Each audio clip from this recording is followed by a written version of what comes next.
Railway ते Shyam YouTube channel पर आप सभी लोगों का स्वागत है। आशा करता हूँ आप सभी लोग अच्छे होंगे, स्वस्थ होंगे। घर पर रह करके आप अपने एग्जाम एनटीपीसी की मन लगा करके तैयारी कर रहे होंगे। आज के इस वीडियो में एनटीपीसी में पूछे जाने वाले जीके जीएस के 40 अति महत्वपूर्ण प्रश्नों का प्रैक्टिस सेट लेकर के आया हूँ, जो आपके एग्जाम के लिए सबसे ज़्यादा महत्वपूर्ण है। तो आज के इस प्रैक्टिस सेट को आपको शुरू से लेकर के एंड तक फुल वॉच करते रहना है। वीडियो पसंद आए तो प्लीज़ आप लोग के वीडियो को लाइक और चैनल को आप लोग सब्सक्राइब करना बिल्कुल ना भूलें। 40 प्रश्नों में से आप कितने प्रश्न है वो सही कर पाते हैं, कमेंट बॉक्स में आपको अपना स्कोर है वो जरूर बताना। पूरा वीडियो को ध्यानपूर्वक देखने के बाद इस वीडियो को आप अपने दोस्तों के पास ज़्यादा से ज़्यादा शेयर कीजिएगा, जिससे वो भी लोग हमारे साथ जुड़ जाए। तो चलिएगा फिर शुरू करते हैं आज का अपना ही प्रैक्टिस सेट।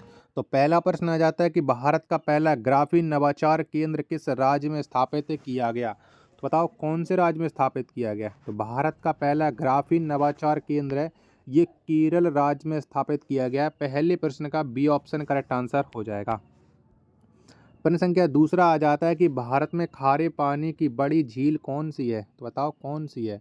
तो भारत में खारे पानी की जो बड़ी झील है ये है चिल्का झील। दूसरे प्रश्न का ए ऑप्शन करेक्ट आंसर हो जाएगा। चलिएगा अगला प्रश्न आ जाता है। प्रश्न संख्या 3 है कि 20 सूत्रीय कार्यक्रम की शुरुआत कब हुई। तो बताओ कब शुरू हुआ था 20 सूत्रीय कार्यक्रम। तो इसकी शुरुआत है वो 1975 में की गई थी। प्रश्न संख्या 3 का डी ऑप्शन राइट आंसर हो जाएगा। नेक्स्ट प्रश्न है प्रश्न संख्या 4 है कि राज्यसभा में अधिकतम सीटों की संख्या कितनी हो सकती है। तो बताओ कितनी हो सकती है राज्यसभा में अधिकतम सीटें। तो यहाँ पर अधिकतम सीटों की संख्या हो सकती है 250। 4 का सी ऑप्शन करेक्ट आंसर हो जाएगा। चलिएगा 5वें नंबर का प्रश्न कि निशागंधी डांस उत्सव किस राज्य में मनाया जाता है।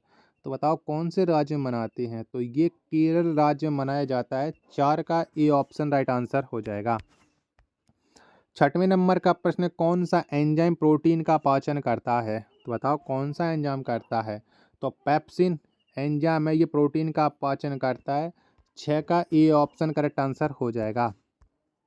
7वें नंबर का प्रश्न अटल पेंशन योजना के लिए निर्धारित अधिकतम आयु सीमा क्या है। तो बताओ कौन सी है। तो अटल पेंशन योजना के लिए निर्धारित जो अधिकतम आयु सीमा है वो है 40 वर्ष। 7 का डी ऑप्शन करेक्ट आंसर हो जाएगा।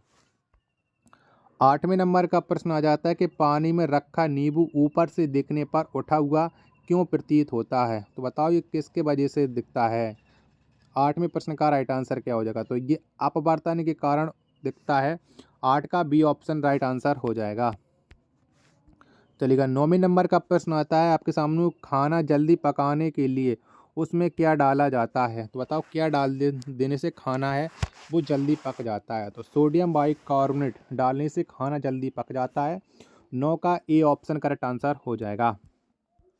10वें नंबर का प्रश्न कि मदर टेरेसा ने मिशनरीज ऑफ चैरिटी की शुरुआत कब की थी। तो बताओ ये कब की थी मदर टेरेसा ने। 10वें प्रश्न का राइट आंसर क्या हो जाएगा। तो ये की थी 7 अक्टूबर 1950 में। 10 का ए ऑप्शन करेक्ट आंसर हो जाएगा। 11वें नंबर का प्रश्न है कि वायरस जनित रोग कौन सा है। तो बताओ कौन सा है। तो वायरस जनित जो रोग है वो HIV हो जाता है।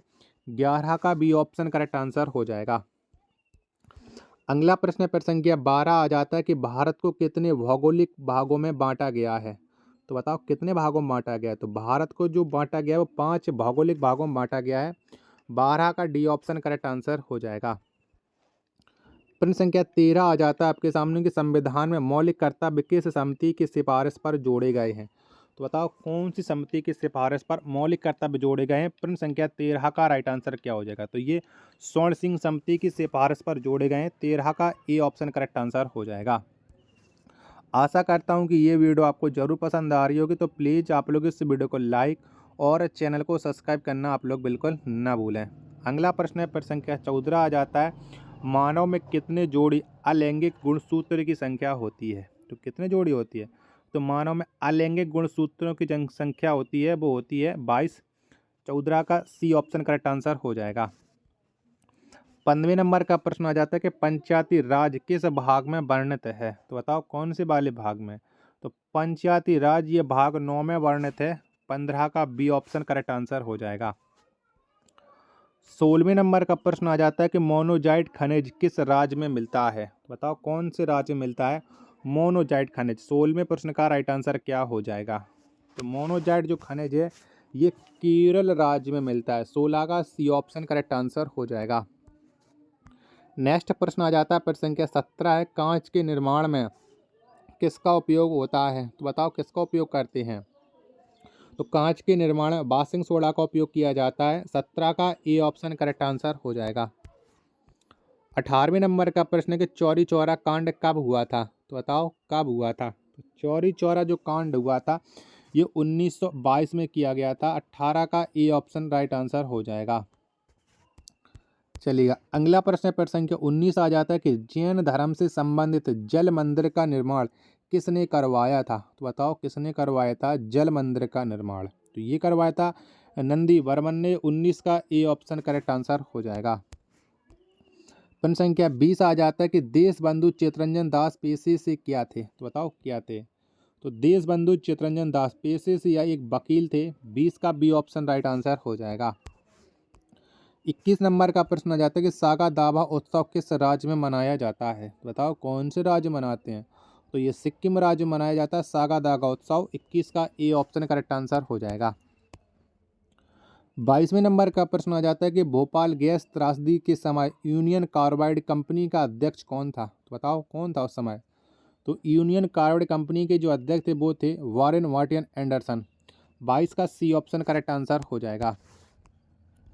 प्रश्न संख्या 23 आ जाता है कि आवर्त सारणी में वर्तमान में कितने तत्व हैं। तो बताओ कितने हैं। तो आवर्त सारणी में वर्तमान में जो तत्वों की संख्या है वो 118। 23 का सी ऑप्शन राइट आंसर हो जाएगा। 24वें नंबर का प्रश्न आ जाता है कि आवर्त सारणी में वर्तमान में कितने प्राकृतिक तत्व हैं। तो बताओ कितने हैं।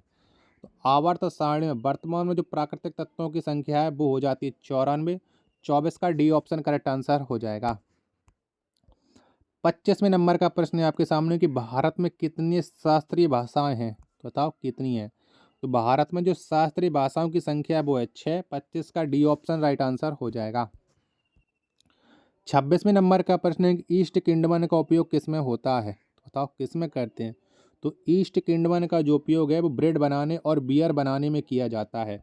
यानी 26 का जो राइट आंसर हो जाएगा वो ऑप्शन संख्या सी उपयुक्त दोनों इसके करेक्ट आंसर हो जाएंगे। आशा करता हूँ कि ये वीडियो आपको जरूर पसंद आ रही होगी। तो प्लीज़ आप लोग इस वीडियो को लाइक और चैनल को सब्सक्राइब करना बिल्कुल ना भूलें।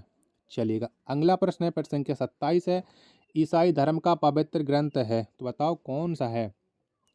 तो जो ईसाई धर्म का जो पवित्र ग्रंथ है वो है बाइबल। 27 का सी ऑप्शन करेक्ट आंसर हो जाएगा। 28 नंबर का प्रश्न है कि ऐतरेय उपनिषद किस वेद का है। तो बताओ ये कौन से वेद का है।